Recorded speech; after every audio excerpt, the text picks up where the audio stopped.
l'outil, vous le connaissez, celui de démarche simplifiée qui nous permet une collecte de données très rapide à l'échelle nationale de façon à restituer sous forme de géolocalisation et de données diverses, de restituer donc l'ensemble des données sur les labellisés,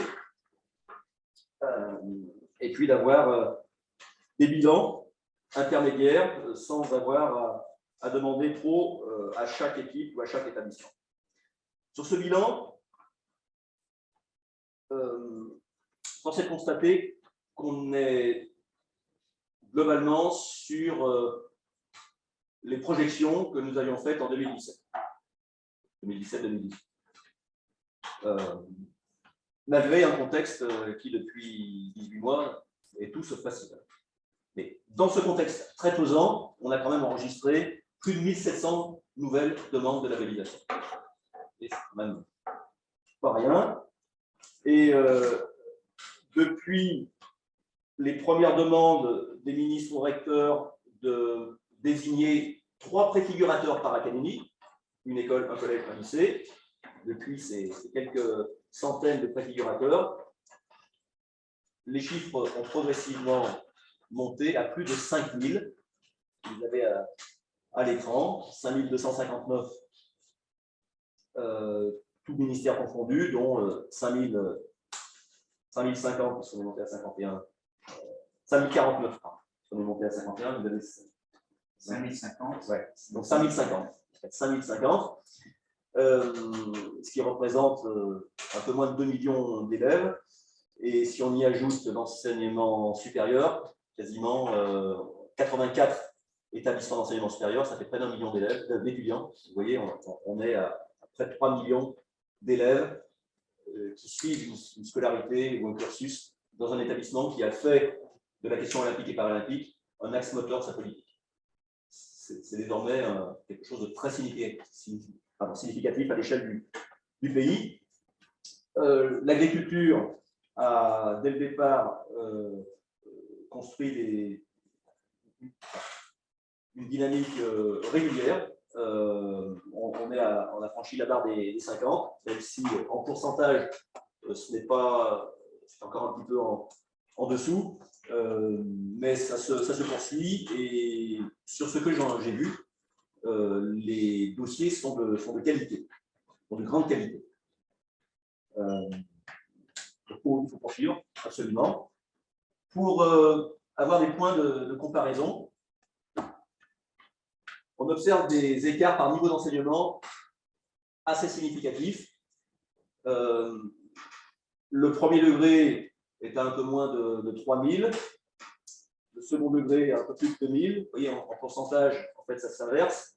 Le premier degré, compte tenu de ce que ça représente, est à un peu moins de 9%, et le second degré à 17,5%, avec un écart entre collège et lycée. Donc, vous, c'est plutôt le chiffre des lycées qui est intéressant. Vous voyez déjà, l'écart avec l'enseignement agricole est beaucoup plus faible qu'on pouvait imaginer sur la base des premiers chiffres, puisqu'on est à 12% pour les lycées. Par ailleurs, ce sont des chiffres tout réseau confondu, public, privé.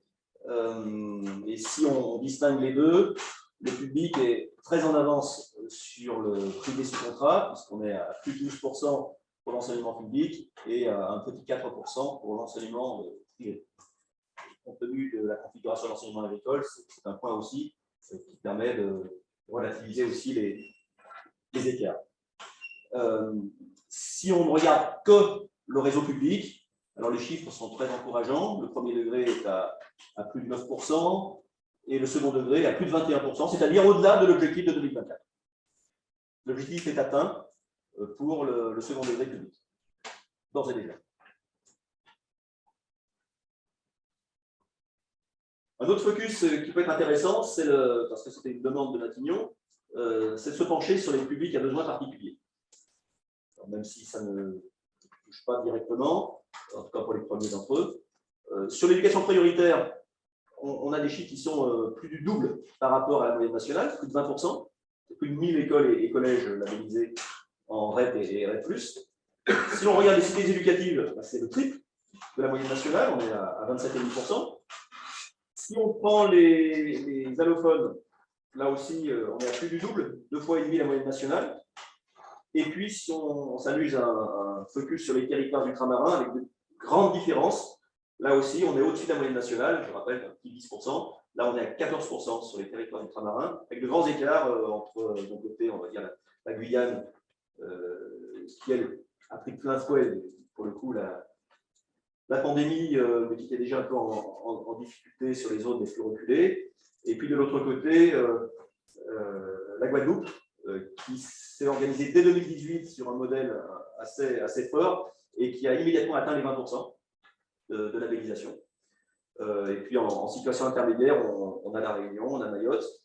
On a le cas aussi particulier de la Polynésie française, qui stagnait un peu jusqu'au moment où le surf a décidé de poser ses bases sur les plages de Papeete et sur le programme olympique. Et du coup, là, ils ont bondi, ils se rapprochent des 20%. Donc, c'est un très beau résultat. Et le lycée agricole de Brodéa vient C'est vrai d'avoir sa labellisation. Formidable, formidable. D'une académie à l'autre, c'est également très, très différent. Vous avez les résultats un peu détaillés à l'écran. On a 4 académies qui ont quasiment atteint les 20%, qui sont déjà l'objectif de 2024, d'un point de vue général. Si on zoome sur le réseau public, eh bien, 3 académies dans le premier degré sont déjà au 20%, 22 en collège, 2 académies sur 3 sont quasiment à 20% en collège public, et puis 10 académies pour les lycées sont déjà au seuil des 20%. Dernier focus intéressant, on a essayé de croiser les listes délabellisées avec les établissements disposant de sections sportives scolaires. On n'a pas encore distingué les sections d'excellence et les sections, les sections sportives scolaires. Vous voyez qu'en gros, un quart de l'ensemble des sections sportives scolaires se retrouvent dans des établissements labellisés. Ce qui est à la fois bien et pas bien, parce que ça veut dire que 3 quarts n'y sont pas, et c'est autant de perspectives de développement, parce que c'est un peu embêtant quand même que des établissements qui portent une dynamique sportive, avec au moins une SSS dans le mur, resserre cette dynamique autour de cette seule section, sans imaginer que ça puisse être aussi un moyen de valoriser l'ensemble de l'établissement. Ou alors, ils ne font pas l'effort de le dire, de l'expliciter dans un projet Génération 2024. En tout cas, ce sont des perspectives. Et je sais que vous travaillez aussi sur l'articulation avec les sections sportives scolaires et agricoles, qui sont très, très dynamiques aussi. Et là, ce sont autant de perspectives.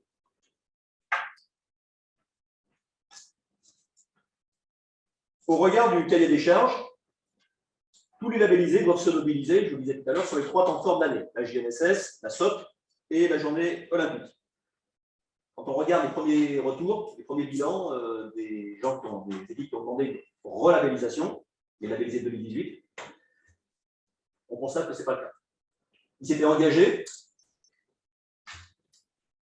on devrait être donc à 100% de mobilisation de ces équipes lors des 3 temps forts, ce n'est pas le cas. Il faudra s'interroger sur les raisons pour lesquelles ça n'a pas fonctionné ainsi, mais on n'a pas encore suffisamment de retours. Je pense que l'année prochaine, ça permettra d'aller un peu plus loin. Mais ce n'est pas parce que les 3 temps forts ne sont pas repris par 100% qu'il ne se passe rien, bien au contraire. Entre 2018 et 2020, moi j'ai tourné dans toutes les académies, y compris parfois dans des lycées agricoles, pour voir ce qui se faisait et ce que les équipes, à tous les niveaux d'enseignement, mettaient derrière le label. On a pu regrouper ces différents projets pour s'apercevoir qu'au-delà d'un renforcement de la place de l'activité physique et sportive elle-même, il y avait plein de façons de valoriser les Jeux 2024 dans l'espace scolaire, aussi bien à travers d'autres disciplines que par des approches transversales. Vous les avez à l'écran. On a identifié une douzaine d'entrées qui permettent de construire, enfin, sur lesquels les équipes ont construit des projets d'établissement. Encore une fois, ça commence dès l'école élémentaire jusqu'au lycée, avec des perspectives très originales, très inédites, même si les 3 premières sont sans doute les plus dominantes statistiquement. Une entrée dans le prolongement de PS, par exemple, une entrée plus classique, mais qui respecte la logique programmatique, la logique curriculaire, par exemple, utiliser des illustrations sportives ou olympiques dans le cours de maths ou de SVT. Mais on a d'autres entrées, vous voyez, par les valeurs, par l'éducation artistique et culturelle, par les projets professionnels aussi, le chef-d'œuvre dans la voie pro. Ici et là, il y a peu de LP qui sont labellisés, mais il y en a. Et certains ont fait l'effort d'utiliser le chef-d'œuvre, la performance attendue, entre guillemets, des performances des élèves en fin de cycle sur des thématiques sportives. Donc, vous voyez à l'écran des choses qui montrent qu'on peut aller très très loin dans l'utilisation, la valorisation de la perspective olympique. Donc ça marche, ça fonctionne, mais pour certains établissements scolaires, ça ne suffit pas, et je vous disais, tous n'ont pas demandé à être relabellisés.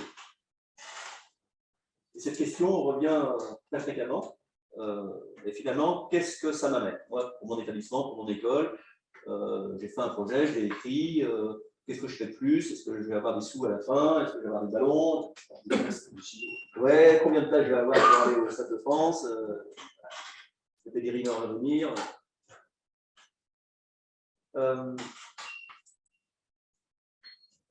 Moi, j'identifie au moins 5 bénéfices directs, même si le label n'a pas été pensé pour cela, que les établissements, les écoles et les établissements peuvent retirer de la labellisation. D'abord, être labellisé, c'est un truisme, cela permet de valoriser l'image de son établissement, de sa communauté, de ses projets, tous les projets que j'évoquais, que j'ai évoqués au début et qui sont rassemblés dans un vadémécum que vous avez également à l'écran, que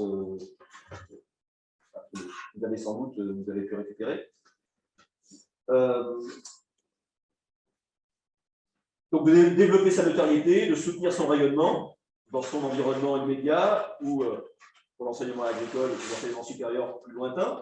Et ce premier point de la valorisation est notamment soutenu par 3 apports concrets. D'abord, la possibilité d'utiliser un logo, Génération 2024, qui a lui-même évolué. Vous avez ces 3 grandes formes, 2017, 2018 et 2021. Donc désormais, on est avec ce petit logo jaune, mais que vous n'avez pas encore le droit d'utiliser parce qu'il faut l'ultime feu vert du CIO. C'est une question d'or. Et au-delà du logo, vous devez savoir que les labellisés ont accès à tout un kit de communication pour leurs événements, des télémonos, des affiches, etc., qui sont mis à disposition par les référents. Et, en principe, Étienne devrait en avoir à disposition. Ce n'est pas le cas, il faudra qu'il me le dise. Normalement, le kit est transmis via les référents. Ensuite, normalement, tous les labellisés recevront prochainement une sorte de box Paris 2024.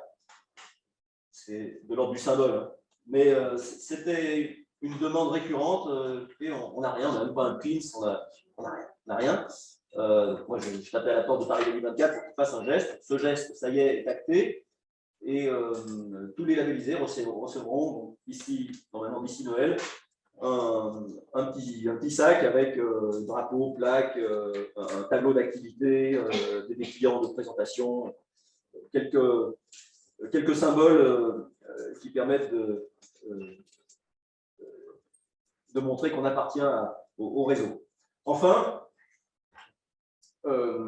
parce qu'il y avait aussi des demandes, notamment pour les événements comme la JNSS ou la SOP, les labellisés ont un accès réservé à une boutique en ligne Paris 2024 pour acheter à prix coûtant des gourdes, vous avez à l'écran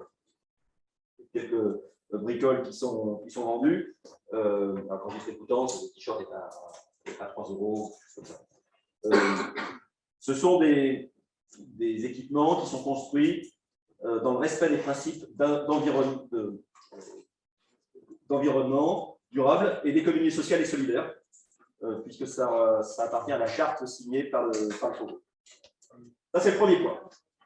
Des éléments permettant de valoriser son image. Le deuxième point, le deuxième intérêt, c'est de pouvoir bénéficier du soutien des principaux partenaires de cette opération, que sont d'une part les collectivités, d'autre part les clubs. Les collectivités volontaires, d'abord, peuvent de leur côté bénéficier de leur propre label qui s'appelle Terre de Jeux 2024, qui est attribué par le COJO, par Paris 2024, ce n'est pas l'État. Mais dans ce label Terre de Jeux 2024, existent 3 volets. Un volet célébration, un volet héritage et un volet engagement. Et dans le volet héritage, les collectivités qui veulent être labellisées doivent s'engager un certain nombre de points, dont le soutien aux écoles et établissements labellisés Génération 2024 dépendant de leur périmètre. Il y a un lien entre les deux, même si ce n'est pas toujours évident. Et moi, je reçois des demandes d'élus qui disent non, ben voilà, qu'est-ce qu'on peut faire? Je voudrais qu'il y ait plus d'écoles labellisées parce que je suis prêt à mettre de l'argent. Après, je renvoie tout aux référents académiques. Mais il y a des possibilités de construction de partenariats intéressants ici. Quant au club, ils sont invités à resserrer leurs liens avec les écoles et les établissements labellisés par l'intermédiaire d'intervenants, de ressources pédagogiques, de ressources humaines. Cela s'est fait à un niveau national par la signature de conventions. Il y en a 37 actuellement signées entre 37 fédérations et le ministère de l'Éducation nationale. L'agriculture a dû en signer quelques-unes aussi, conjointement. Et pour prolonger cela, Paris 2024 va lancer prochainement une opération qui devrait s'appeler Coupon Génération 2024, qui vise à financer des interventions d'éducateurs, de clubs, au niveau du premier degré. Donc ça ne vous concerne pas, mais je fais que l'évoquer. Le troisième intérêt, c'est de pouvoir accéder à des ressources pédagogiques. Il s'agisse de fiches créées localement ou nationalement. Je sais qu'il y a à la fois le réseau MEN, mais aussi le réseau qu'anime Étienne et qui permet d'échanger de nombreuses ressources pédagogiques sur la pratique sportive dans l'enseignement agricole. De plus en plus, ces ressources sont mises en ligne sur les sites des rectorats. Alors, je ne sais pas dans quelle mesure ça a été fait aussi de façon un peu systématique, en tout cas au niveau des drafts.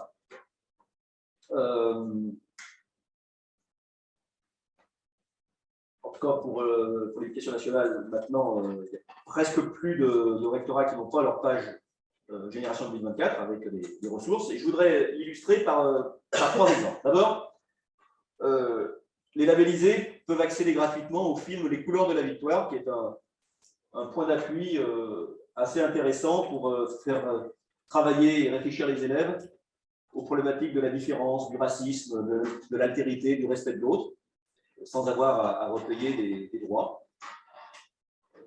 Un deuxième exemple, vous l'avez ici, hein. Nous sommes dans un établissement labellisé Génération 2024 qui a eu accès gracieusement à une exposition qui a été conçue par la CASDEN et le groupe de recherche HAC.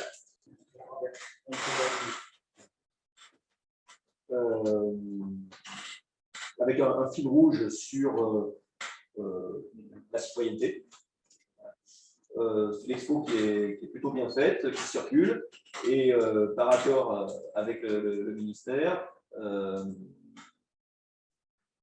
près de, alors j'ai noté le chiffre quelque part, 548 établissements labellisés, second degré, l'ont reçu gracieusement en 2021, et il y aura d'autres vagues de distribution jusqu'en 2024. C'est une expo qui permet vraiment de faire travailler aussi les élèves. Ils sont très intelligents sur ces mots-clés. Il y a plein d'ouvertures. Il y a un document pédagogique de grande qualité qui a été fait et qui est accessible en ligne également pour valoriser l'exposition à différents niveaux. Troisième exemple, la semaine de la presse et des médias. Je ne sais pas si cet enseignement agricole est éligible. C'est organisé par le... On est éligible, mais il n'y a pas eu d'action l'année dernière. Bon, c'est organisé par le CLEMI chaque année, au mois de mars. Ça vous dit quelque chose, la semaine de la presse et des médias? En gros, un queue de presse avec soit en ligne, soit des magazines et des journaux papier envoyés dans les établissements qui déclarent souhaiter en recevoir. Et bien, tous les établissements labellisés Génération 2024 reçoivent automatiquement un deuxième colis. Automatiquement. Qui est prioritaire par rapport à toutes les demandes faites par ailleurs en France par les non labellisés. Et ce sont des magazines et des journaux dans lesquels, en principe, il y a des articles relatifs à Paris 2024, avec des angles de vue qui sont celles des journalistes, y compris les articles critiques. Hein. Ça peut parler du dopage, ça peut parler de la géopolitique, en ce moment par exemple, ça peut parler des problèmes de la piscine, ça peut, voilà, mais aussi des aspects positifs. Donc, autant de matériaux sur lesquels, soit avec l'enseignant d'histoire-géographie, soit avec le professeur documentaliste, les élèves peuvent travailler l'éducation aux médias et à l'information à propos des Jeux olympiques et paralympiques. En 2019, près de 1000 écoles et établissements labellisés ont bénéficié d'une offre de ce type-là. L'édition 2022 est en cours de préparation. Le quatrième intérêt possible, c'est la possibilité de bénéficier de ressources humaines, essentiellement pour l'instant sous la forme de contrats de service civique, avec une nouveauté, c'est que le gouvernement a souhaité donner vraiment une impulsion forte à la question des volontaires du service civique, d'abord avec une montée en gamme, 29 000 contrats par an de service civique sont dégagés avec les budgets qui vont avec. Ça concerne l'ensemble des ministères. Et parmi les 11 missions traditionnelles des volontaires du service civique, on trouve désormais une mission Génération 2024.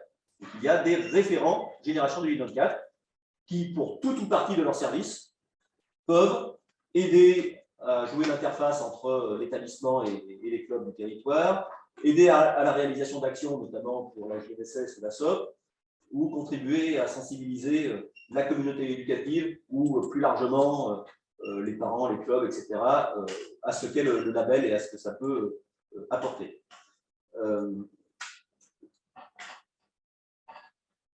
C'est vrai que l'essentiel des missions, 75%, doivent concerner l'enseignement primaire, mais le second degré est concerné pour plus de 20%. Donc 20% et par rapport au nombre de contrats, c'est considérable et ça constitue, là où ça fonctionne, des points d'appui tout à fait significatifs. J'ai vu des lycées, des collèges qui utilisaient des volontaires du service civique pour la moitié du temps sur Génération 2024, sur l'autre moitié sur Devoir fait, par exemple, d'autres mesures qui n'est pas connectée, mais ça constituait pour les équipes OPS des points d'appui intéressants parce que monter les dossiers, aller voir les gens, aller voir les clubs, c'est évidemment chronophage. Alors, ces jeunes ne peuvent pas faire du face-à-face pédagogique. Les volontaires du service civique, c'est extrêmement cadré, réglementé. Ce sont des ressources humaines qui ne peuvent pas remplacer un enseignant, ne peuvent pas remplacer un poste qui est déjà utilisé. Mais c'est une plus-value RH tout à fait importante. Enfin, être labellisé, ça permet, comme vous, d'entrer dans une dynamique collective et de bénéficier à ce titre de l'animation de réseau coordonnée par les référents, en général référents académiques ou référents nationaux. Mais vous faites partie aussi vous êtes distribué dans toutes les académies, et donc vous avez tout à fait vocation à travailler avec les collègues de l'éducation nationale, et ça vous le faites-vous déjà. Plusieurs académies mettent en place des actions de formation, d'information et de formation, en invitant, par exemple, tous les chefs d'établissement labellisés, à l'échelle de, quand il y en a trop, ce n'est pas une académie, mais ça peut être au moins un département, parfois en interdegré, il y aura du premier et du second degré, du travail horizontal, des échanges de bonnes pratiques, de la formation descendante et ascendante. Donc c'est une véritable dynamique de réseau qui permet aussi de tirer une vraie plus-value pédagogique pour ceux qui sont labellisés.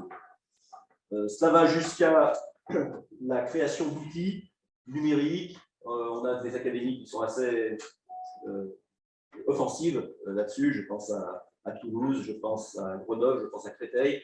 On a de vrais outils médias, au-delà des fiches, hein, sur la manière de communiquer tout ce qui se fait dans les établissements labellisés et qui est mis à disposition des enseignants, des équipes, parfois directement des élèves.